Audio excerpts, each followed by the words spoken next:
সুপ্রিয় দর্শক, স্বাগত। এই সময় আমি ফখরুল আলম কাঞ্চন আপনাদের সঙ্গে আছি।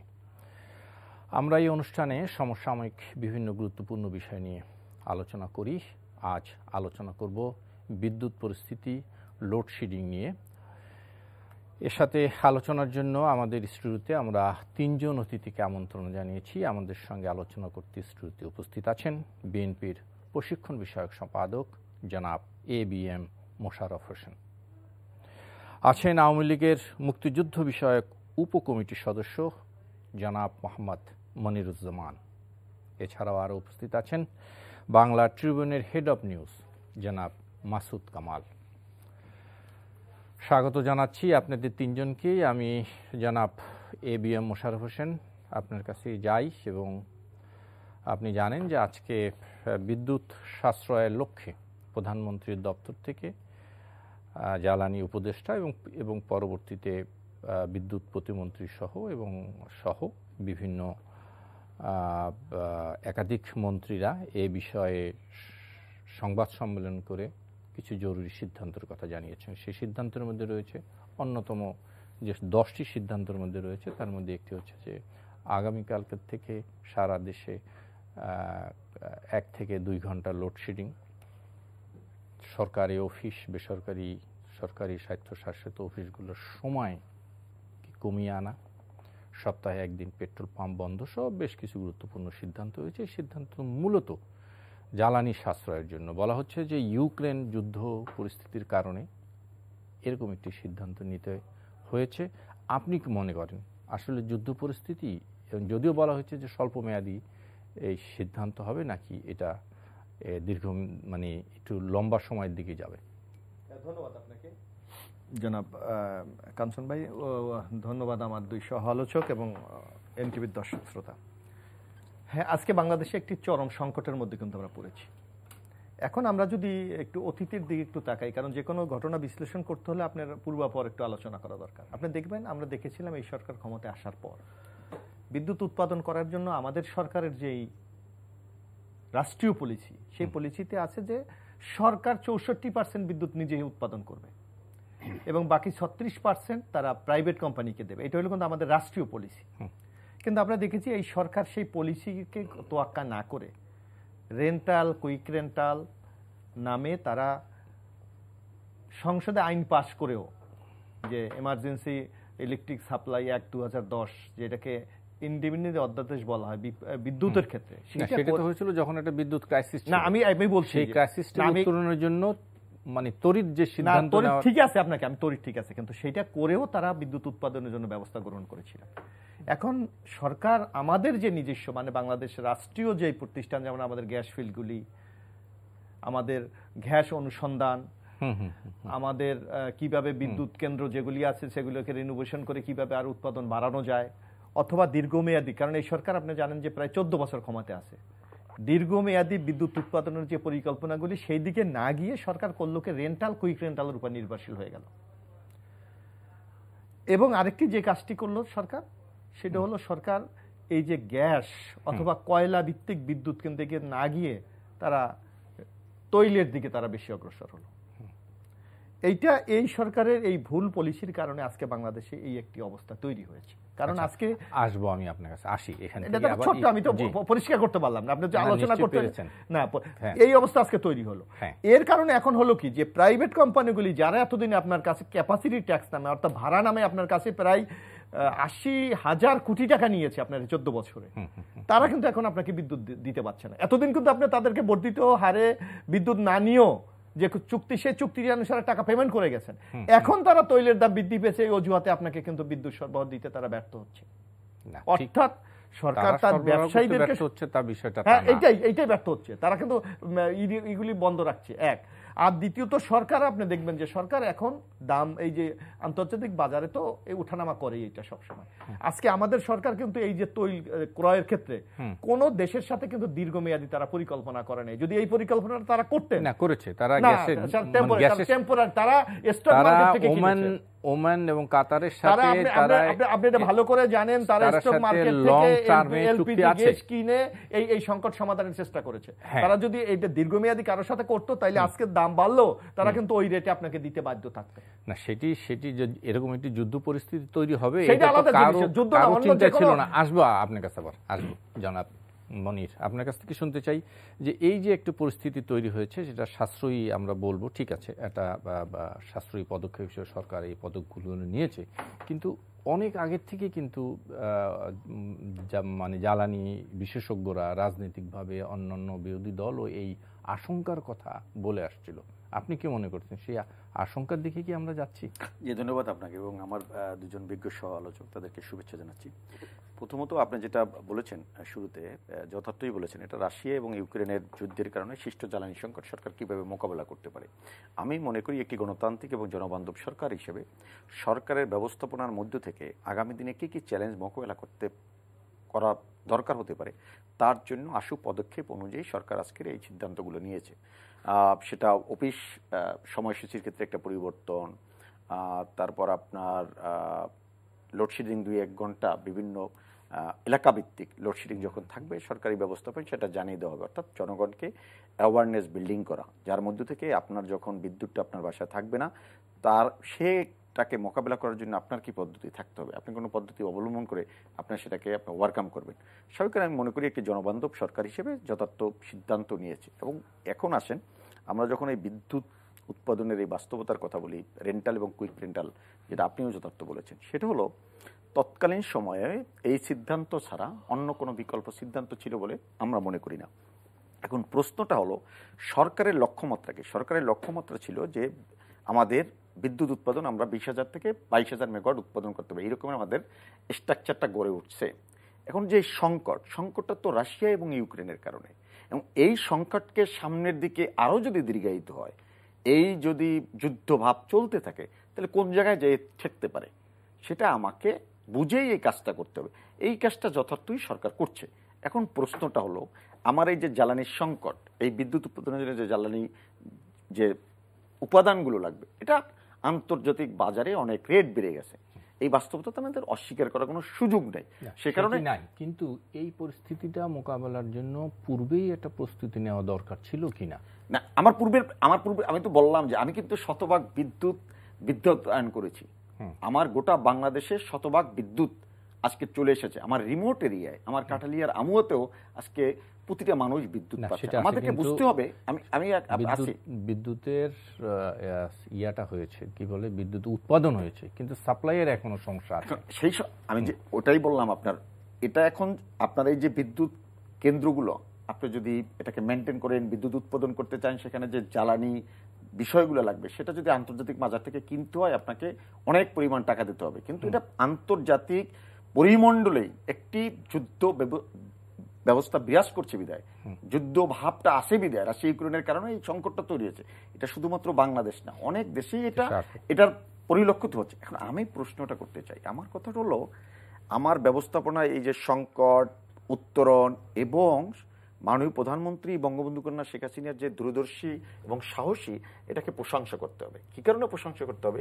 আমরা একটি সরকার ছিলাম, ক্ষমতায় ছিল 2001 সাল থেকে 2006 সাল পর্যন্ত। 1 অক্টোবরের নির্বাচনের আগে আমি যখন 4000 মেগাওয়াট বিদ্যুৎ রেখে এসেছিলাম, একটি সরকার 5 বছর ক্ষমতায় ছিল, 1 মেগাওয়াট বিদ্যুৎ উৎপাদন করতে পারে নাই। আমাকে শেষ করতে দেন কাঞ্চন ভাই। আমার প্রশ্নটা হলো, সরকার যদি আজকের যে সরকার অর্থনৈতিকভাবে একটা জায়গায় দাঁড়িয়েছে, এবং যে কথা আমি বলছি, যেটা প্যানিক তৈরি করার জন্য ভিন্ন মতের যারা মানুষ আছে তারা চেষ্টা করতে আছেন, এখন $40 বিলিয়ন যেটা আমার আছে, তার মধ্য থেকে আমি 6 মাস যে কোনো আন্তর্জাতিক যে কোনো মানের ক্ষেত্রে যদি বিবেচনা করেন, তাহলে আমি সুবিধাজনক জায়গায় থাকার পরও সরকার, ওই যে আগেই বলছি, একটি গণতান্ত্রিক এবং জনবান্ধব সরকার, তার আগেই অ্যাওয়ারনেস বিল্ডিং নেওয়ার কারণে কিন্তু এই কাজটা আমরা করছি। এখন আমার প্রশ্নটা হলো, যে বিদ্যুৎ যেতে যে যারা কনসার্টের মতন মানুষ হত্যা করেছে, তাদের মুখে বিদ্যুৎ সংক্রান্ত কোনো কথা বলা মানায় না। এই কারণে মানায় না, আমার ব্যবস্থাপনারা রেন্টাল, কুইক রেন্টাল আইন করা তাৎক্ষণিকভাবে, আজকের যে আমার অর্থনৈতিকভাা বাংলাদেশ যে ঘুরে দাঁড়িয়েছে, এটা কিন্তু এই সাহসী সিদ্ধান্তের কারণে। আমি সঠিক, আমি 100% সঠিক কাজ করেছি, হয় নাই, ত্রুটি বিচ্যুতি কিছু আছে, কিন্তু এই ত্রুটি বিচ্যুতিকে ওভারকাম করে আমি যে অর্থনৈতিক চাকাটাকে সচল রাখলাম, আমি যে আন্তর্জাতিক বাইরের থেকে ডলার আনলাম, রেমিটেন্স আনলাম, অর্থনৈতিকভাবে ঘুরিয়ে দাঁড়ালাম, নিজস্ব অর্থায়নে পদ্মা সেতু করতে পারলাম, এগুলো কেন হয়েছে? এই রেন্টাল, কুইক রেন্টাল বিদ্যুৎ আমি ব্যবসায়ীদেরকে সাপ্লাই দিতে পারছি বিধায় কিন্তু আমি এই উৎপাদন ব্যবস্থা ক্লিয়ার। এটা কিন্তু প্রশ্ন হচ্ছে, আমাদের প্রশ্ন হচ্ছে, আমি ফিরে এসে আপনার কাছ থেকে এই প্রশ্ন নিব যে আমি শতভাগ বিদ্যুতায়িত হওয়ার দাবি করছি, কিন্তু সঠিক ব্যবস্থাপনার কারণে সেটা আমার এখন পর্যন্ত এখন আমার লোডশেডিং করতে হচ্ছে। আসবো আপনার এই প্রশ্নের উত্তর নিতে। জনাব মাসুদ কামাল, আপনার কাছ থেকে শুনতে চাই, আমি যেটি প্রশ্ন করেছিলাম যে জ্বালানি উপদেষ্টা বলেছেন যে এটি স্বল্প মেয়াদী একটি সমস্যা, এবং এটা এই যে লোডশেডিং এবং যে ব্যবস্থাপনাগুলো কথা বলা হয়েছে, সেটি আপনার কি মনে হয় আসলে কি স্বল্প সময়ের মধ্যে আমরা থাকবো, নাকি যুদ্ধ যদি ধরে নেই যুদ্ধ দীর্ঘমেয়াদী হবে, তাহলে কি আমরা এভাবেই থাকবো? মানে ওনার কথা হলো কি জানেন, লোকটার বয়স হয়েছে তো, আপনারও হয়েছে, কিন্তু হ্যাঁ আমারও বয়স হয়েছে, ওনার আর একটু বেশি হয়েছে, আজকে থেকে কমপক্ষে 15 বছর আগে রিটায়ার করছে, বয়স হয়েছে। মাননীয় প্রধানমন্ত্রী বললেন, আমি একটা কথা কিন্তু উদাহরণ দিয়ে বলি, মাননীয় প্রধানমন্ত্রী বললেন যে লোডশেডিং কোথায় কিভাবে হবে তার একটা রুটিন করে দেওয়ার জন্য, শিডিউল করে দেওয়ার জন্য। পরের দিন, ঠিক তার পরের দিন এই ভদ্রলোক, বৃদ্ধ ভদ্রলোক বললেন এটা করা সম্ভব না, একদম স্পষ্ট বলেছেন এভাবে শিডিউল করা যায় না। এখন কেমন করে হইতেছে? এখন তো হচ্ছে, কীভাবে হচ্ছে? কাজে ওনার কথা একটু কম ধরেন, ওনার কথা কম ধরেন। উনি একসময় বিদ্যুৎ সচিব ছিলেন, অমুক তমুক ছিলেন, উনি এই ব্যাপারে বিশাল বিশেষজ্ঞ, এটা মনে করার কোনো কারণ নাই। উনি অনেক কিছু বলেন, অনেক কিছু করেন, এবং কি যে করতেছেন এটা তো আমরা দেখতেছি।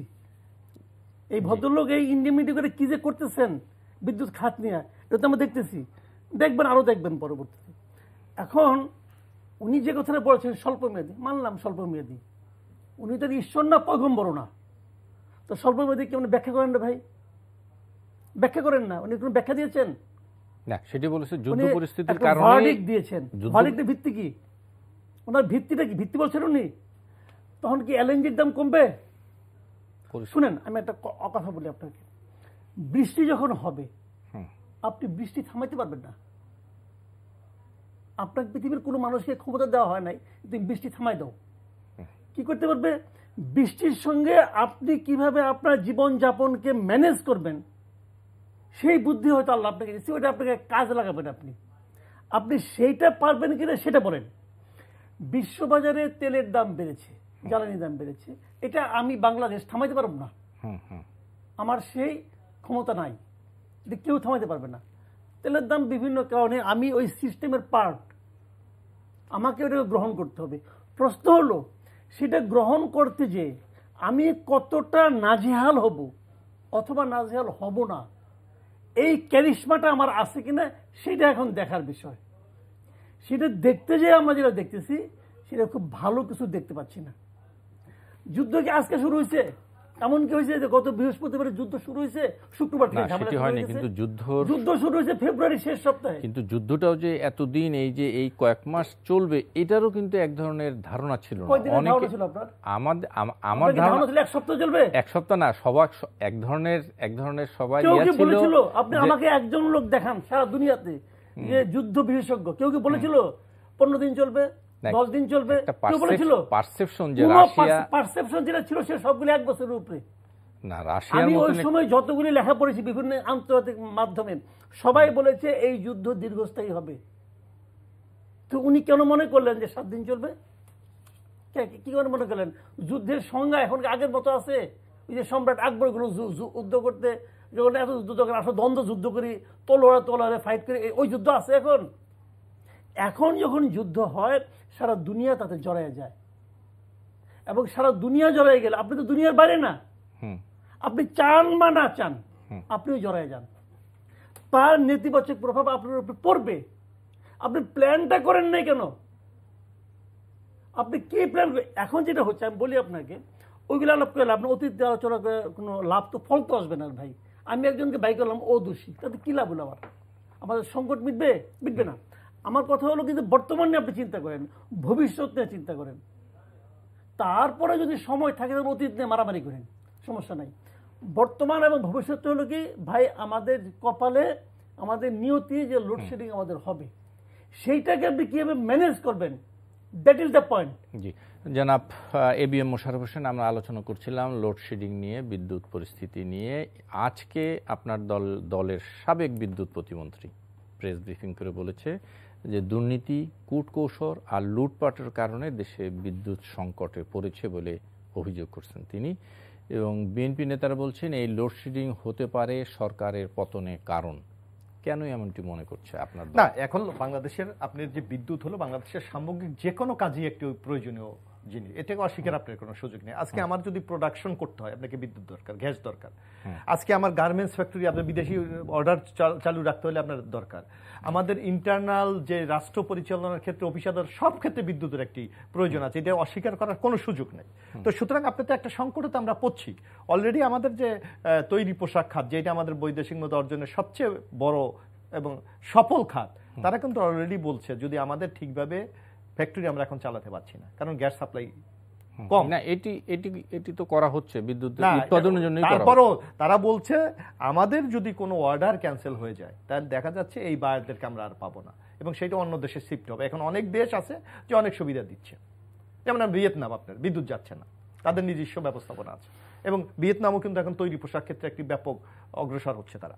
তো সামগ্রিকভাবে এখন আপনি যে কথাটি বললেন, বিএনপির পক্ষ থেকে যে কথাটি বলছেন, আপনার বিদ্যুৎ এই সরকার কি করেছে আপনি দেখবেন যে শতভাগ বিদ্যুৎ উৎপাদনের জন্য তারা কিন্তু মানে কোটি টাকা খরচ করে উৎসব করেছে সারা বাংলাদেশে। কোনটা? এই যে শতভাগ বিদ্যুতায়ন বাংলাদেশে এই উৎসব করেছে। এই আপনার পাশে হাতির ঝিল, এখানে আলোর ঝলকানি আমরা দেখেছি সারা রাত্র। তাহলে যেখানে শতভাগ বিদ্যুৎ উৎপাদন আমরা করেছি, তাহলে আমরা সেই সাফল্যটা কেন ধরে রাখতে পারি? প্রশ্ন হচ্ছে যে এখন 1-2 ঘন্টা লোডশেডিং এ দেওয়াতে আপনাদের মনে হলো যে এই কারণেই সরকারের পতন হবে, কিন্তু বিএনপির সময় আপনারা কত ঘন্টা লোডশেডিং? আমি সেইটা, আপনার দেশ তো এগিয়ে যাচ্ছে, এগিয়ে যাচ্ছে না? এবং আপনি এখন বলতেছেন যে আমার বৈদেশিক মুদ্রা অর্জনের সবচেয়ে বড় দুইটি খাত হলো তৈরি পোশাক এবং জনশক্তি, মানে রেমিটেন্স, যেটা জনশক্তি। তাইলে এটা করে গেছে তো প্রেসিডেন্ট শহীদ প্রেসিডেন্ট জিয়াউর রহমান। তাহলে আপনি এখন কি তার অবদান আজকে ধারাবাহিকভাবে এখানে তো এই পর্যায়ে আছে? এটা মানে প্রতিটা ক্ষেত্রে যার যার অবদান তো থাকবেই, আছে তো। মানে সুতরাং আজকে বিএনপির আমলে আপনি যেটা ছিল এবং বিএনপির আমলে এটা কেন হয়েছে, বিএনপি কিন্তু সেইটাও একটি ব্যাখ্যা দিয়েছে। না, ওই ব্যাখ্যা আমি বলছি সহজ ব্যাখ্যা, যে বিএনপি কেন বিএনপির আমলে বিদ্যুৎ উৎপাদন করতে, কারণ তখন বিএনপির আমলে আমেরিকার একটি কোম্পানিকে আগামী দিনে বিদ্যুৎ উৎপাদনের জন্য মাস্টার প্ল্যান করা নেক্সার্ড নামক একটা প্রতিষ্ঠানকে দিয়েছিল, এবং তাদের সাথে কথা ছিল 2001-এ বিএনপি ক্ষমতা এসেছিল, 2003-এর মধ্যে তারা সেই পঞ্চবার্ষিক পরিকল্পনা তারা জমা দেবে, কিন্তু সেখানে তারা সেই পরিকল্পনা করতে 2005 লেগেছিল। যার কারণে কিন্তু বিএনপি যে পদক্ষেপগুলি নিচ্ছিল, আপনি জানেন যে আমাদের দেশের অনেক সময় ঋণ নিতে হয়, সেটা ওয়ার্ল্ড ব্যাংক বা IMF ইত্যাদি, বা যে আমাদের যে দাতা সংস্থাগুলি এই মাস্টার প্ল্যানের কারণে কিন্তু সেই দিন আমাদেরকে টাকা সরবরাহ করে নাই, যার কারণে কিন্তু বিদ্যুৎ উৎপাদন করতে চায় না। এটা বিএনপি আজকে কিন্তু স্পষ্ট ভাষা বলেছে। তারপরও আপনি দেখবেন, ঠিক আছে আজকে আওয়ামী লীগ শতভাগ বিদ্যুতের উৎসব করেছে, কিন্তু আপনাকে যেটা আমরা বলি, আপনাকে তো একটা প্রোটেকশন রাখা উচিত। আপনি দেখবেন এই সরকার 13 বছর ক্ষমতায়, আমরা দেখবেন এই সরকার বলবে যে আমাদের সাফল্য একটা বিরাট, আমরা সমুদ্র, মিয়ানমারের সাথে সমুদ্র অর্জন করেছি না? সমুদ্র বিজয় হয়েছে, অর্জন করেছি না? আপনি দেখেন মিয়ানমার তাদের অংশে সমুদ্রে গ্যাস অনুসন্ধান করে তারা কিন্তু গ্যাস পেয়েছে, কিন্তু আওয়ামী লীগ সরকার 14 বছর আজ পর্যন্ত একটি উদ্যোগ গ্রহণ করে নাই। মিয়ানমার যদি একই সমুদ্রে গ্যাস পেতে পারে তাহলে আমরা পাবো না? আমরা কেন পাবো না? এক।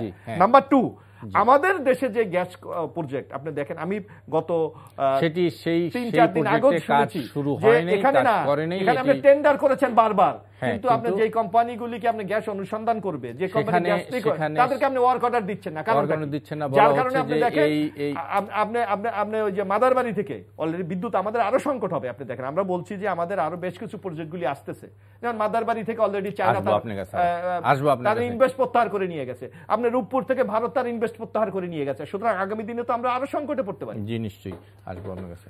জনাব মনির, আমি বিরতি যাওয়ার আগে যে প্রশ্নটি করেছিলাম সেটির সাথে আমি একটু অ্যাড করে দিচ্ছি আপনাকে, এইটি যে যেটি মোশাররফ হোসেন বললেন যে আপনাদের শতভাগ বিদ্যুতায়নে বিদ্যুতায়িত করার যেই সাফল্য আপনারা দাবি করছেন, কিন্তু এখন পলিসিগত সঠিক পলিসি না নেওয়ার কারণে আজকে এই লোডশেডিংয়ের মানে কবলে দেশ। এবং নিশ্চিতভাবেই শুধু লোডশেডিং 2 ঘন্টা বা 1 ঘন্টা লোডশেডিং না, এটার ইফেক্ট অর্থনীতিতে গিয়েও পড়বে। শুনতে চাই আপনার। না, আমি আপনার ওই কথার সাথে আমি যেটা বলছি সেটা হলো যে আপনার একটা হলো যে সক্ষমতার জায়গা তৈরি করা, এবং এটাকে যদি আপনার অব্যাহত রাখা হয় তাহলে বর্তমান যে জ্বালানি সংকট চলছে সেটাকে ওভারকাম করার জন্য আপনার যে কাঁচামালটা লাগবে তার কেনার জন্য যে সংকটটা তৈরি হয়েছে সেখান থেকে আমরা কিভাবে কিচ্ছতা সাধন করে সামনের পরিস্থিতিকে সামাল দেওয়া যায়, এটা একটা পলিটিক্যাল গভর্নমেন্ট জনবান্ধব সরকারের কাজ, সেই অনুযায়ী আগাচ্ছে। আমার প্রশ্নটা হলো, আমি আপনাকে এইখানে হেল্প করি আপনাকে। দেখুন 2004-05 সালে আপনার টেলিভিশনে তৎকালীন সময় যারা বিদ্যুৎ সেক্টর না, এটা সরকারের প্যারালাল গভর্নমেন্ট ছিল হাওয়া ভবন, তখন হাওয়া ভবনের এবং সরকার প্রধান হিসেবে তৎকালীন সময় তারেক রহমান সাহেব এই স্টুডিওতেই আপনাদের সাংবাদিক, সিনিয়র সাংবাদিক জহিরুল ইসলাম সাহেবের সাক্ষাৎকারে বলেছিল, তৎকালীন সময় বিদ্যুৎ ব্যবস্থাপনা নিয়ে বলেছিল যে একই সাথে আপনি হোটেলে, একই সাথে মার্কেটে বিদ্যুৎ দেওয়া সম্ভব না, এই বাস্তবতা মানতে হবে। সেই জায়গায় দাঁড়িয়ে 2005 সাল থেকে 2022 সাল বিগত বছরগুলোতে আমরা 2009 সাল পর্যন্ত এখন পর্যন্ত কোনো রকমের কোনো কনসার্টও হয়নি, বরঞ্চ উত্তরোত্তর আমাদের এই শিল্প অঞ্চলগুলো বেড়ে গেছে। কেন? আমরা বিদ্যুৎ সাপ্লাই দিতে পেরেছিলাম বিদায় বা পারছি বিদায়। এখন সংকটটা তৈরি হয়েছে রাশিয়া এবং ইউক্রেন হঠাৎ করে, এটা বাংলাদেশের অভ্যন্তরীণ কোনো সংকট নয়, আন্তর্জাতিক পরিমণ্ডলের সংকট। এই বাস্তবতা মাথায় রেখে আমাদের কথা বলতে হবে। বিদ্যুতের দুর্নীতির কথা আপনারা যেটা বলছেন, ইকবাল হাসান মাহমুদ টুকু সাহেব বলেছেন। ইকবাল হাসান মাহমুদ টুকু সাহেব কেন বলে যান যে তৎকালীন সময় বিদ্যুৎ প্রতিমন্ত্রী জেনারেল কি নাম মাকসুদ ভাই, ওই যে জামালপুরের যে এমপি ছিলেন, ব্রিগেডিয়ার জেনারেল, উনি বলেছিল না খালেদা জিয়ার পতনের সময় ভাতিজা, উনি বলেছিল না 20,000 কোটি টাকা দুর্নীতি হয়েছিল, খাম্বা দিয়েছিল, বিদ্যুৎ দিতে পারে না। অর্থাৎ যারা যে কাজটি করতে পারে সেটা দাবি করতে পারেন না। আমার ব্যবস্থাপনা নিয়ে আপনি কথা বলতে পারেন, কিন্তু আমার ইন্টেনশন কি ছিল, বঙ্গবন্ধু কন্যা শেখ হাসিনার ইন্টেনশন কি? সরকার 100 ভাগ 100 ভাগ মানুষের মাঝে বিদ্যুৎ দিয়েছে। এবং এখনো বলি, আমি চ্যালেঞ্জ করে বলি, আমি কিন্তু রিমোট এরিয়ায় যাই, নির্বাচনী এলাকায় যাই, এই কোরবানিতেও গেছি, ওই রকমের সংকট। আমি তারপরও বলছি অ্যাওয়ারনেস তৈরি করা মানুষকে, যে আমি যদি তো বিদ্যুৎ সেভাবে লোডশেডিং কালকের থেকে শুরু হবে, সুতরাং এখনই তো সেটা আপনি দেখবেন না। এই উপজেলায় থাকেই না বাংলাদেশ। আমি তো ভাই আমার এলাকায় আমি 8 তারিখ থেকে গত শুক্রবার পর্যন্ত এলাকায় ছিলাম। ঈদে যেটা হয়েছে, ঈদে তো সমস্ত কল কারখানা, অফিস আদালত বন্ধ ছিল। আমি যে কথা বলছি কাঞ্চন ভাই, আপনার যখন যে কোনো পরিস্থিতি, আমি তো বলছি এটা অভ্যন্তরীণ ইস্যু নয়, এটা আন্তর্জাতিক ইস্যু। আমার কিচ্ছুতা সাধনের যে বিষয়টা, এটাকে আমাদেরকে ইতিবাচক ভাবে দেখতে হবে, এবং তার জন্য কি কি করা দরকার, এখানে প্যানিক তৈরি না করে এই সুষ্ঠু ব্যবস্থাপনার সাথে আপনি আমি আমার মতামতের মধ্যে থেকে কিভাবে সরকারকে সাহায্য করতে পারি সেদিকে আলোচনা একটু যাই। জনাব মাসুদ কামালের কাছ থেকে, জনাব মাসুদ কামাল, যেটি মনিরুজ্জামান বলছিলেন, আমি ঠিক সেখান থেকে যদি শুরু করে বলি, যে বলা হয়েছে যে এই কিচ্ছতা সাধনের জন্য অফিসের সময়সূচি 9টা থেকে 3টা করা এবং আরও কিছু উদ্যোগ নেওয়া হলো। আপনাকে যদি আমরা বলি যে 9টার থেকে 3টা করে 2 ঘন্টা কমিয়ে কি হবে, যদি সানলাইটটাকে ব্যবহার করার জন্য আমি সকাল 7টার থেকে করি বা 7:30টার থেকে যদি দিতাম, তাহলে নেপালে আছে। এবং আপনি জানেন যে সেনাবাহিনী সহ অনেকের অফিস কিন্তু ওই সকাল 7:30 থেকে আছে। সরকার বেসরকারি অফিসে যদি এই জিনিসটা করা যেত, অথবা আর কি কি করা যেত পারত। শুনেন, আসলে এখন অনেক ধরনের পদ্ধতি আসবে, এবং এখান থেকে বেছে নিতে হবে কোনটা করতে হবে কোনটা করতে হবে না। 7:30 থেকে করলে আপনার 2 ঘন্টা দিলে কমাতে হয় না। এটা আপনার এই প্রস্তাবটা আমার কাছে পছন্দ হয়েছে, এটা ভালো প্রস্তাব। এবং আরেকটি বিষয় আছে, যদিও এটি একটু বেশি বলা হয়ে যাবে কিনা আমি জানি না, যদি আপনার 7:30টা একজন মানুষের অফিস করতে হয়, তাকে কিন্তু 6টা 6:30টার মধ্যে থেকে বাসা থেকে বের হতে হবে, অফিস ধরতে হবে। সকাল 6টা 6:30 যদি অফিস থাকে, একটা লোক কিন্তু রাত জাগারও তার সুযোগ নাই। আপনি ইচ্ছা করলে রাত 12টা 1টা পর্যন্ত আপনি বিভিন্ন ডিভাইস ইউজ করে আপনি থাকবেন, সেটাও সুযোগ নাই। আপনি যেটা বলেন এটা কিন্তু একটা প্রস্তাব, সরকার অবশ্যই প্রস্তাবগুলি ভেবে দেখতে পারে কিভাবে করলে ভালো হয়। মোদ্দা কথা, বিদ্যুতের সাশ্রয় করতে হবে, বিদ্যুতের ব্যবহার কমাতে হবে। আর এটা কমালে, এখন লোডশেডিং গুলো আপনি কমাচ্ছেন, পরে কমাবেন না তাও না, পরে কমান, যখন আপনার আছে তখন আপনি কেন অপচয় করবেন আপনি। এখন আরো কি হতে পারে, যেমন ধরেন আমি একটা কথা বলি, সরকারি অফিসগুলি সপ্তাহে 2 দিন বন্ধ, তো বেসরকারি অফিসগুলো 2 দিন বন্ধ করবেন না কেন? করে দেন। গভর্নমেন্ট আদেশ দিয়ে দিতে পারে যে সরকারি অফিসে 2 দিন বন্ধ, বেসরকারি অফিসকে সরকারের আইনটাই মানতে হবে, এটা করে দিতে পারেন। আরো কাজ করে দিতে পারেন যে সরকারি অফিসে, এটা কি মাস, জুন জুলাই মাস, জুন জুলাই আগস্ট, তো গরমের সময়, স্টেট বলে দেন যে কেউ কোর্টটাই পরে যেতে পারবে না। এটি কিন্তু আমি আপনাকে স্মরণ করে দিতে চাই, মাননীয় প্রধানমন্ত্রী আজকে থেকে কয়েক বছর আগে উনি একটি অনুষ্ঠানে কিন্তু একথা বলেছিলেন, হাফ শার্ট করার জন্য বলেছিলেন। লাভ কি হয়েছে? লাভ তো বলেন, লাভ কি হয়েছে? এত ক্ষমতাবান লোক বাংলাদেশে এখন, যে কাউকে জিজ্ঞাসা করেন এই দেশের সবচেয়ে ক্ষমতাবান লোককে, সবাই এক বাক্যে বলবে মাননীয় প্রধানমন্ত্রী শেখ হাসিনা। উনি বলেছেন তো, লাভ কি হয়েছে? কেউ মানছে কেউ? তো এইখানেও বুঝতে হবে সবচেয়ে ক্ষমতাবান লোকটাও কাদের কাছে অসহায়, তাদেরকে চিহ্নিত করেন না। কিন্তু এটির সাথে আরেকটু আপনার আমি যোগ করি যে সেটি তো আসলো এক হলো ইলেকট্রিসিটি, 2 হলো তেল। তেলও তো সাশ্রয়ের দরকার আছে। না না, আমি একটাকে বলি, সবগুলি বলি আপনাকে। দেখেন, একজনের গাড়ি, সরকারি কর্মকর্তাদের যে বড় বড় গাড়ি, অনেক বেশি সিসি, 2000, 2500, 3000 সিসির গাড়ি, সেই গাড়িগুলোর ব্যবহারের তো কিছু নিয়ম, কিছু সীমিত করা তাদের। স্টেট বলে দিতে পারে যে 1500 সিসির উপরে কোনো গাড়ি সপ্তাহে একদিনে বেশি চলবে না। 1500 সিসির উপরে যে গাড়িগুলি আছে এগুলি আসলে প্রয়োজনীয়তা নয়, এটা বিলাসিতা। এর উপরে যে গাড়িগুলি আছে সেই গাড়িগুলো একদিনে বেশি চলবে না। কেবল তাই নয়, এই গাড়িগুলি কেন কেনা হয়েছে, যারা কিনছে তাদেরকে জবাব দিতে জানেন। তুমি কারের দেখানোর জন্য কিনছো রে ভাই, শুনেন, অনেকগুলি পদ্ধতি আসতে পারে। আচ্ছা, একটা কথা আপনাকে আমি বলি, দেখেন, ওই যে অতীত আলোচনা করতে না করছি, তবুও একটু বলি। এই যে প্রত্যেকটা ভবনের একটা আইন করা হয়েছে, এটা বহুতল ভবন করলে ওখানে আপনার সোলার প্যানেল আপনাকে বসাতে হবে। এটা কেউ আর মানে বসানো বাধ্যতামূলক, তারপরে আর সেটা বসানো বাধ্যতামূলক আপনি করলেন কেন? হ্যাঁ, এইগুলি ইম্পোর্ট যার মাধ্যমে করেন তাদের কিছু সুযোগ সুবিধা দেওয়ার জন্য করছেন কাজটা। সেটি তো আছে। আমি তাহলে ওই প্যানেলগুলো আপনি করেন, চালু করেন, যে ওই প্যানেলগুলি চালু করলে কিন্তু আপনার অনেক খরচ কমে যায়। আচ্ছা মাসুদ কামাল কাছে আরেকটু ছোট্ট করে বলি আমি। জি বলেন। একটু মোশাররফ ভাই যেন কিছু মানে বলতেছিলেন, বলে ফেলেন। যে আপনি এইটা না, শুধু আরেকটু জিনিস আপনি দেখবেন যে ওই যে বলছে অফিস খোলা রেখে বিদ্যুৎ সাশ্রয় করা, তার চেয়ে আপনি দেখবেন যে আমাদের এখন প্রজেক্টের নামে, এই মেগা প্রজেক্টের নামে সরকারি কর্মকর্তারা এত গাড়ি ব্যবহার করে যে সেগুলি সাশ্রয়ের কিন্তু কোনো ব্যবস্থা নেই। আপনি দেখেন, আপনি রাস্তাঘাটে মার্কেটে যাবেন, দেখবেন সরকারি গাড়ির কোনো অভাব নেই। এইগুলি দিকে মার্কেটও কেন 8টা পর্যন্ত খোলা রাখতে হবে? সেটা তো গভর্নমেন্ট করছে, সন্ধ্যার সময় বন্ধ করে দেন। আমি আপনাকে একটা ঘটনা বলি। এই পাশে আমার বাসা, দিলু রোডে বাসা আমার পাশে একটা ব্যায়াম স্কুল আছে। এই ব্যায়াম স্কুলের এই রাস্তাটা ওই পাশে কানাগুলি, মানে ওদিকে আর যায় না, ওখানে শেষ রাস্তাটা। এই রাস্তা সারা সময় ফাঁকা থাকে। স্কুল টাইমে এই রাস্তা দিয়ে হেঁটে যাওয়ার সমস্যা, কারণ এই পুরা রাস্তা জুড়ে বিভিন্ন গাড়ি থাকে। আমি প্রতিদিন আস্তে আস্তে গুনি, আমি 2 দিন আগেও একদিন গুনলাম। এই রাস্তায় সরকারি ওই যে বিদ্যুৎ বিভাগের, প্রধানমন্ত্রীর কার্যালয়, এরকম লেখা গাড়ি পাইছি আমি 65টা। এইগুলি এখানে কি করে?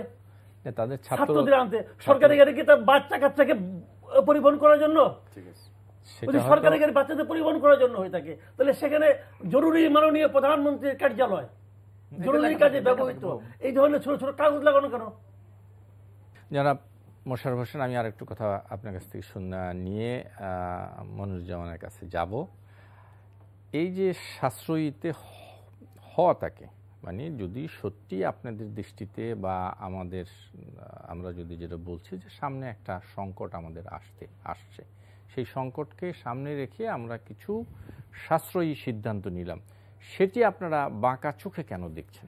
না, বাঁকা চোখেও আমরা দেখতেছি যে আপনি এখানে আমরা লক্ষ্য করেছি যে আপনি কাউকে সুবিধা দেওয়ার জন্য আপনি আগে কিছু পদক্ষেপ গ্রহণ করেছিলেন। সেটি গেল না, গেল না, এটা তো একটা ডেভেলপমেন্ট ওয়ার্ক। এখন আপনি কিছু কিছু এই যে বলা হচ্ছে, আপনি ঠিক আছে যে কোনো পরিস্থিতি রেন্টাল, কুইক রেন্টাল কি যে কোনো এমার্জেন্সি পরিস্থিতি মেকআপ করার জন্য আপনি দেখা যায় 2009 থেকে আপনি 10-এ আপনার আইন পাস করলেন, আপনি 2023 পর্যন্ত আপনি রেন্টাল কুইক রেন্টাল দিয়ে রেখেছেন কেন? এটা তো দীর্ঘমেয়াদী পরিকল্পনা, এটা টেম্পোরারি আপনি গ্রহণ করেন। আমাদের সন্দেহটা ওখানেই যে আপনি যে জিনিসটি স্বল্প সময়ের জন্য সারা পৃথিবীতে স্বীকৃত, সেখানে আপনি 2023 পর্যন্ত তাদেরকে রেন্টাল কুইক রেন্টাল নামে বিদ্যুৎ উৎপাদন করতে দিচ্ছেন। বছরে আমরা প্রায় 11 থেকে 12,000 কোটি টাকা তাদেরকে ভর্তুকি দিচ্ছি। এই টাকাটা যে ভর্তুকি না দিয়ে যদি আমরা আমাদের দেশীয় যেই আমাদের সম্পদগুলি আছে, যদি আপনি আরো গ্যাস অনুসন্ধান করেন, আপনি আরো যদি আমাদের কূপগুলিকে রেনোভেশন করে আরো কিভাবে বিদ্যুৎ বা গ্যাস উৎপাদন করা যায়, এই পদক্ষেপগুলি যদি আপনি নেন, তাহলে তো আমাদের আপত্তি থাকার কথা না। বরং আমরা দেখেছি যে এই যে আপনার সিলেটে, সেখানে গ্যাস পাওয়ার যথেষ্ট সম্ভাবনা আছে এবং অটোমেটিক এই কিছুদিনও আমরা দেখেছি যে পাক করছে, সেখান থেকে গ্যাস উঠছে, কিন্তু সরকারের অনুসন্ধান নাই কেন? এখানে আপনি কাকে সুবিধাটা দিতে চাচ্ছেন? আপনি এই যে স্পট মার্কেট থেকে যে আপনি এলএনজি কেনেন, এটা কাকে সুবিধা দেন? কারা বাংলাদেশে আমদানি করে এটা কিন্তু সবাই জানে, সরকারের ঘনিষ্ঠ লোক ব্যবসায়ীরা, তারা।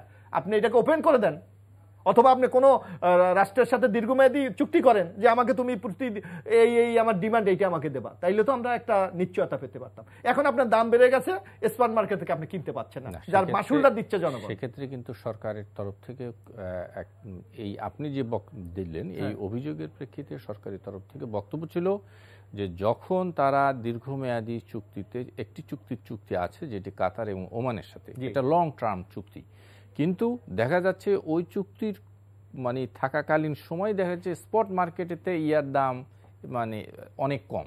সেইটা হতে পারে, কিন্তু সেই কারণে তারা দীর্ঘমেয়াদী আরেকটি চুক্তি, এটা সরকারের বক্তব্য যে আরেকটি চুক্তিতে না গিয়ে তারা স্পট মার্কেটে থেকে গ্যাস কেনার সিদ্ধান্ত নিয়েছিল। আপনি তো, আমি জানি ব্যক্তিগতভাবে আপনি একসময় ফুটবল খেলতেন, আপনি কি সবসময় গোল অরক্ষিত রেখে কি আপনি আরেকজনকে গোল দিতে যাবেন আপনার স্ট্রাইকার হিসাবে? আপনি তো যাবেন, কিন্তু লাভবান যদি হয়, আজকে আপনি নিজে কোনো ডিফেন্স রাখলেন না বিদ্যুতের ক্ষেত্রে বা গ্যাসের ক্ষেত্রে, আপনি ব্যবসায়ীদের উপর ডিপেন্ডেন্ট হয়ে আজকে যখন আপনি বিপদে পড়লেন, কেউ আপনার সামনে দাঁড়াচ্ছে না। এই যে জাতিকে আপনি হুমকির মুখে ফেলে দিলেন, এর দায়িত্ব কে নেবেন? জনাব মনির, আপনার কাছ থেকে শুনতে চাই। আমি ওনার এই বক্তব্যের মানে একটা অংশে আমি ওনার সাথে একমত। যেটা উনি বলছেন সেটা বরঞ্চ সুদূর প্রসারী একটা চিন্তা হতে পারে, কয়লা ভিত্তিক বিদ্যুৎ যেটা, সেটার দিকে সরকারের মানে নজর দেওয়া উচিত বলে আমি মনে করি। কারণ চায়না সহ অনেক দেশেই কয়লা ভিত্তিক বিদ্যুৎ ব্যবস্থাপনা আছে, কিন্তু আমাদের যেখানে কয়লা আছে সেই জায়গাটা, সেখান থেকে কয়লা মানে জনবসতি সরিয়ে বাংলাদেশের কয়লার যে পরিমাণ, যে কয়লা অন্যান্য দেশের চেয়ে বাংলাদেশের এই যে মানে যে আপনার যে বাংলাদেশের আবহাওয়ার সাথে তাপমাত্রার সাথে এটা এত বেশি ক্ষতিকারক না, এটা বিভিন্ন পরিস্থিতি। এখন আমি একটু যোগ করি মনোরঞ্জন মনির সাথে। আপনি যে সিলেটে যে যখন আপনি গ্যাস কয়লা উৎপাদন করেছেন, সেখানে বিভিন্ন উপজাতির ওখানে বসবাস করে, আপনি শত শত গ্রাম তো আপনি সেখান থেকে মানে মানুষকে উচ্ছেদ করেছেন, অনেক অসংখ্য গ্রামকে উচ্ছেদ করেছেন, তখন কি ক্ষতি হয়নি? রাষ্ট্রের স্বার্থে অনেক সময় আপনাকে অনেক সিদ্ধান্ত গ্রহণ করতে হয় যেটা জনগণের কল্যাণের জন্য। যদি আপনার আমাদের যে দিনাজপুরে যে কয়লা আছে, আপনি রাষ্ট্রের স্বার্থে তো আপনাকে সিদ্ধান্ত নিতেই হবে। আমাদের আরেকটি ইয়া ছিল যে যেটি আমাদের সম্পদ আছে, গ্যাস বলেন কয়লা বলেন, সেটা হয়তো রইল, আমরা ঠিক এই মুহূর্তে উৎপাদন না করতে পারি। এখানে আমি বলি, এখানে বাংলাদেশের একটি বিশেষ গ্রুপ আছে, তারা বিদেশিদের কাছে কোনো রকমের কোনো ফায়দা নেওয়ার জন্য তারা নিজেদের কয়লার মধ্য থেকে যে বিদ্যুৎ উৎপাদন করা যায় সেদিকে না যেয়ে কারো পক্ষে দালালি করার জন্য একটা গ্রুপ আছে যে কয়লার মধ্য থেকে বিদ্যুৎ উৎপাদন সেটা চায় না। আমি যেটা বলি, বরঞ্চ মাসুদ কামাল ভাই যেটা বলছেন যে গুড গভর্নেন্সের ক্ষেত্রে বিভিন্ন বিশেষ যে উদ্যোগ, এটা বরঞ্চ নেওয়া যেতে পারে। অদূর ভবিষ্যতে আমরা লং টার্ম প্রসেসের মধ্যে থেকে আমরা একটি সুশাসন নিশ্চিত করার জন্য যা যা করা দরকার, যেটা আপনারা বলছেন যে মাসুদ ভাই যেটা বলছেন 1500 সিসির উপরে এই ঢাকার শহরে কেন দরকার গাড়ি, এই যে এগুলো আমরা নিয়ে আসতে পারি। আপনি যেটা বলছেন আরো ভালো বলছেন যে 7:30টার দিকে আমরা অফিসটা নিতে পারি, 7:30টা থেকে 2টা পর্যন্ত যদি যাই, তখন আমাদের যে তাপমাত্রার অত ব্যাপকতা কম থাকে, স্বাভাবিক কারণে এসির দিকে কেউ দিকে যাবে না। মাননীয় প্রধানমন্ত্রী 96 সালে যখন ক্ষমতা আসলো, তখন আমাদের চরম বিদ্যুৎ সংকটটা নিয়েই বঙ্গবন্ধু কন্যা শেখ হাসিনা রাষ্ট্র ক্ষমতা পরিচালনা করলেন। সরকার ব্যবস্থাপনা যখন আসলেন, তখন কিন্তু উনি ক্যাবিনেটের বহুবার মিটিংয়ে বলেছে তোমাদের কেন দরকার স্যুট কোট টাই পরে আসতে হবে। আমরা একটি উন্নয়নকামী রাষ্ট্র, ভারতে দেখেন না, নেপালে দেখেন না, উন্নয়নকামী রাষ্ট্র হিসেবে আমাদের একজন রাষ্ট্রনায়ক শেখ হাসিনার এই সুদূর প্রসারী চিন্তাগুলোকে আমরা মানুষ হিসেবে যারা এই আমলা, এরা তো দেশের নাগরিক, তাদের দেশের স্বার্থেই তাদের এই চিন্তা চেতনাগুলো আমি মনে করি করা উচিত দেশের স্বার্থে। একজন দেশপ্রেমিক নাগরিক হিসেবে আমাদের সকলকে ভাবতে হবে সবার আগে দেশ, আমাদের দেশটা কিভাবে রক্ষা করা যাবে, সামনের দিকে এগিয়ে নেওয়ার জন্য আমাদের আরামায়েশের চেয়ে কিভাবে আমরা লো প্রোফাইলে চলে দেশটাকে সামনের দিকে এগিয়ে নিয়ে যেতে পারি। জনাব মাসুদ কামাল, আমরা শেষ পার্টে আছি, আপনার কাছ থেকে সংক্ষেপে শুনবো। সেটা হলো যে জ্বালানি সাশ্রয় করতে গিয়ে আমরা অর্থনীতির কোনো সংকটের মধ্যে এগোচ্ছি কিনা। এটা সাশ্রয় করতে দিয়ে না, আপনি তো জ্বালানি দিতেই পারবেন না। আপনি তো মানে জ্বালানি সাশ্রয় আপনি তো বিদ্যুৎ দিতে পারবেন না রে ভাই, আপনার সেই অ্যাবিলিটি তো নাই এখন। কারণ আপনি এই বিদ্যুৎ উৎপাদন করার জন্য যে এলএনজি আপনাকে কিনতে হবে, যে টাকায় কিনতে হবে, সেই টাকা খরচ করে আপনি এলএনজি কিনলে পরে আপনার তো টাকা থাকবে না। এটা তো রিয়েলিটি। কাজে এখন আপনাকে বিদ্যুৎ সাশ্রয় করেই চলতে হবে। আচ্ছা দেখেন, আমি কিন্তু সরকারের এই পদক্ষেপগুলিকে সমালোচনা করি না কেন? যেমন ধরেন, ওনারা কিন্তু বলে নাই যে ইন্ডাস্ট্রি 1 ঘন্টা বন্ধ রাখো, তাহলে আপনি উৎপাদনে উনি কিন্তু বলেন যে গার্মেন্টস বন্ধ রাখো, তা কিন্তু বলে নাই। কাজে উৎপাদন চলবে আমাদের যেগুলো বন্ধ করলে আমরা মারা যাব না সেগুলি বন্ধ করতে বলছে। এসি, আচ্ছা এসির ব্যবহার, আমাদের বিদ্যুৎ ছিল, এসির বিল দেওয়ার ক্ষমতা ছিল, আমি এসি কিনছি, কিন্তু এখন রাষ্ট্রের প্রয়োজনে আপনাকে এসি বন্ধ রাখতে হবে। এটা সহজ আলাপ, এটা কিন্তু প্রয়োজন নয়, এটা বিলাসিতা। কিন্তু বিলাসিতা এখন কমাতে হবে, এটা সবার জন্যই কমাতে হবে। আমার টাকা আছে, আমি এসি খরচ করব, টাকা থাকলে আপনি পারবেন না। শ্রীলঙ্কাতে টাকা আছে, শ্রীলঙ্কার মাথা পিছু হয়তো আমাদের চেয়ে বেশি, তো কি হয়েছে? কাজে টাকা থাকলে আপনি সব করতে পারবেন না, রাষ্ট্রের প্রয়োজন, আপনাকে এগুলি মানতে হবে এবং এই মানানোগুলি কঠোরভাবে বানাতে হবে। হ্যাঁ, কার জন্য এমন হয়েছে, ক্যাপটিভ পাওয়ার জন্য কত টাকা দিচ্ছি, কিন্তু আমরা তো দেখলাম যে প্রধানমন্ত্রী কিন্তু এই কিছুদিন আগে 7 থেকে 10 দিন আগেই বলেছিল যে এই আলোক সজ্জা বন্ধ করার জন্য। আমি তো দেখেছি এই ঘোষণার পরও অনেক জায়গায় আলোকসজ্জা হয়েছে। তো এখন কারা করেছে? ওই যে আপনার বাসার সামনে যে রিক্সাওয়ালা যায় সে করছে, সবজিওয়ালা করছে, তারা তো করে নাই। নাকি বিএনপি লোক করছে, তাও তো করে নাই। করলোটাকে যাদের ক্ষমতা আছে, সে ক্ষমতাবানগুলি কে? তার প্রধানমন্ত্রীও মানে না। প্রধানমন্ত্রী বলছে যে কি হয়েছে, মানলাম না আমি। তারা এত পাওয়ারফুল নিজেদেরকে মনে করে, এদেরকে ধরতে হবে। এদেরকে ধরেন, একটা দুটাকে ধরেন, বাকি সব দেখবেন টাইট হয়ে গেছে। ভাই কথা পরিষ্কার, বিদ্যুৎ সামনে নাই, কেন নাই? কমবে। আপনাকে সাশ্রয়ী হতে হবে, আপনি সাশ্রয়ী না হলে ধরা খাবেন। সমস্যা আরো আছে। আমি আরেকটা কথা শেষ রেখে, বিদ্যুৎ বলতেছেন, আরেকটা জিনিস হলো আমাদের বৈদেশিক মুদ্রার ফ্লোটাকে অব্যাহত রাখতে হবে। ইন্টারেস্টিং কি জানেন, আমাদের বৈদেশিক মুদ্রা আসার সবচেয়ে বড় সলিড যে সোর্স, সেটা হলো রেমিটেন্স। বিদেশে যায় আমাদের এই শ্রমিকরা পৃথিবীর সবচেয়ে অবহেলিত প্রাণী। এরা এখানে অবহেলিত, ওইখানে অবহেলিত। আপনি পৃথিবীর র্যান্ডমলি যে কোনো দেশের একজন প্রবাসী বাংলাদেশিকে জিজ্ঞাসা করেন যে তুমি যখন আসো ওখানকার দূতাবাসের কাছে তুমি কি সাপোর্ট পাও, দেখবে যে চোখ দিয়ে ঝরঝরকে পানি পড়তেছে। এই দূতাবাসে এই সমস্ত 2 নম্বর লোকগুলিকে পাঠানো বন্ধ করেন। দূতাবাসে যে যা নাকি আপনি বলার পরেও কোট পরে আস, এই লোকগুলিকে পাঠায়েন না। দেশপ্রেমিক লোকগুলিকে ওখানে পাঠান, যারা নাকি শ্রমিকদের জন্য কাজ করবে, তা না হলে কিন্তু আপনার সোর্স শেষ। আমার মনে হয় মোশাররফ হোসেন, আমরা যদি এই একটু অন্য প্রসঙ্গে যেতে চাই, একদম হাতে কম সময় আছে, 1-2 মিনিট আমরা একটু আলোচনা করতে চাই। সেটা হলো যে নির্বাচন কমিশন রাজনৈতিক দলগুলোর সাথে সংলাপ শুরু করছে। আজকেও তারা সংলাপ করেছে, কিন্তু যেটা সবচেয়ে গুরুত্বপূর্ণ আমাদের কাছে মনে হয় যে আজকে সিইসি বলেছেন, উনি বলেছেন যে নির্বাচন নিয়ে যে সংকটটা তৈরি হয়েছে, এই সংকট উত্তরণের জন্য রাজনৈতিক দলগুলোর সংলাপ জরুরি, বিশেষ করে বিএনপি এবং আওয়ামী লীগ। এবং উনি ক্যাটাগরিলি বলছে 5 থেকে 7 বার বিএনপি আওয়ামী লীগ সংলাপ করলে এই সমস্যা সমাধান। এটা যে কোনো সংকট সমাধানের জন্য সংলাপের তো বিকল্প নেই, এটা অস্বীকার করে। এবং অতীতে বহু সংকট এইভাবে সমাধান হয়েছে, কিন্তু সরকারের সেই সদিচ্ছাটা আছে কিনা? আপনারা তো জান না সংলাপে যাবো কোথায় আমরা। আপনার সরকার বলছে যে সংবিধানের দোহাই দিচ্ছে, সংবিধানের বাইরে আমরা যাব না। তাই এই যে বর্তমান সংবিধানের যে কাঠামোতে নির্বাচন হচ্ছে, এটা কে তৈরি করেছে? বাংলাদেশ আওয়ামী লীগ। তারা ক্ষমতায় এসে যে জিনিসটা বাংলাদেশে গ্রহণযোগ্য, তত্ত্বাবধায়ক সরকার বলেন, নিরপেক্ষ সরকার বলেন বা নির্বাচনকালীন সরকার বলেন, সেটাকে বাদ দিয়ে আপনি দলীয় সরকারের অধীনে একটি নির্বাচন ব্যবস্থা আপনি করেছেন। সুতরাং সংবিধানকে এই সংকটে তৈরি করেছে তো বাংলাদেশ আওয়ামী লীগ, সুতরাং উদ্যোগটা তো তাদেরকে নিতে হবে যে এই সংকট এইভাবে সমাধান করা যায়। Number one. আরেকটি ব্যাপার যে আপনি একদিকে বলবেন যে সকলকে আমি নির্বাচনে সমান অধিকার দেবো বা সকল সমান অধিকার পাবে, এই কনস্টিটিউশনে তো সেই সমান অধিকার খর্ব করা হয়েছে। আপনার একটা অংশ মানে বর্তমান যারা নির্বাচিত সংসদ সদস্য আছে তারা পদ নিয়ে, ক্ষমতা নিয়ে, রাষ্ট্রীয় প্রভাব প্রতিপত্তি নিয়ে নির্বাচনে যাবে, আরেকটা গ্রুপ কোনো কিছু নিয়ে সাধারণ মানুষ জনগণ হিসাবে যাবে। এই যে বৈষম্য, এই সংকট সমাধান না করলে তো আপনার কোনোভাবেই আগামী দিনে একটু অবাধ সুস্থ নিরপেক্ষ নির্বাচন করতে পারবেন। যেটি মনিরিয়া এবিএম মোশাররফ হোসেন বলেছেন যে উদ্যোগটা সরকারের নিতে হবে। না, উদ্যোগ যে কেউ নিতে পারে, যে কোনো রাজনৈতিক দল আলাপ আলোচনার ভিত্তিতে, যেটা মোশাররফ ভাই বলেছে তার সাথে আমি পরিপূর্ণভাবে একমত, যেটা আলাপ আলোচনার ভিত্তিতে সংলাপের মধ্য থেকে যে কোনো রাজনৈতিক সমস্যার সমাধান করা উচিত, কিন্তু রাতের আধারে কোনো হাই কমিশনে বৈঠক না করে। এটা রাজনৈতিক আলোচনার মধ্যে থেকে একটা সমস্যার সমাধান। আর আওয়ামী লীগ করেনি, এটা ভুলে যায় মোশাররফ ভাইরা। কারণ ব্যাড ইন্টেনশনের মধ্যে থেকে বিএনপি প্রথম তত্ত্বাবধায়ক সরকার প্রধান কাকে করতে চেয়েছিল সেটাই ছিল ব্যাড ইন্টেনশন।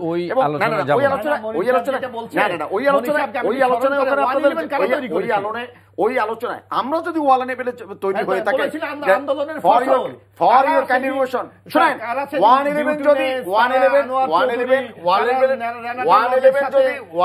যদি আওয়ামী লীগ তৈরি করে থাকে, প্রথম গ্রেপ্তার বঙ্গবন্ধু কন্যা শেখ হাসিনাকে করেছিল, প্রথম বঙ্গবন্ধু কন্যা শেখ হাসিনাকেই গ্রেপ্তার করেছিল অন্যায়ভাবে। শুনেন, গণতন্ত্রকে প্রাতিষ্ঠানিক রূপ দেওয়ার জন্য বঙ্গবন্ধু কন্যা শেখ হাসিনা জীবনের ঝুঁকি নিয়ে কাজ করেছে। গণতন্ত্রকে ধ্বংস করার জন্য যা যা করা দরকার আপনারা করেছে। এখন আপনারা যে জায়গাটা আছেন, কারণ গণতন্ত্রের সংখ্যা যে বই পড়ে দেখেন কিভাবে আপনারা 2008 এ ক্ষমতা এসেছে, বই পড়া আমরা 2014 এ সুষমা স্বরাজের বক্তব্য দিলেন, আওয়ামীকে ক্ষমতা আনতে হবে। এগুলি কারা? আপনার জন্ম বেড়ে ওঠা কোনোটাই গণতান্ত্রিক ভাবে নয়।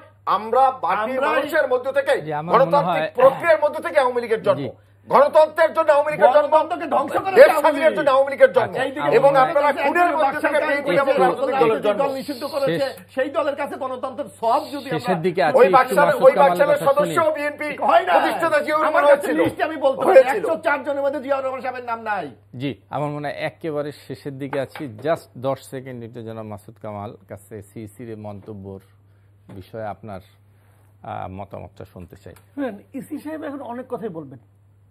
উনি উনার ট্রেন্ড ফিল করছেন বলছে এই অর্থে যে ওনার জন্য লক্ষ্যটা ছিল সাধারণ মানুষের আস্থা অর্জন করা। উনি কুমিল্লা নির্বাচনে সে আস্থা অর্জন করতে পারেন নাই।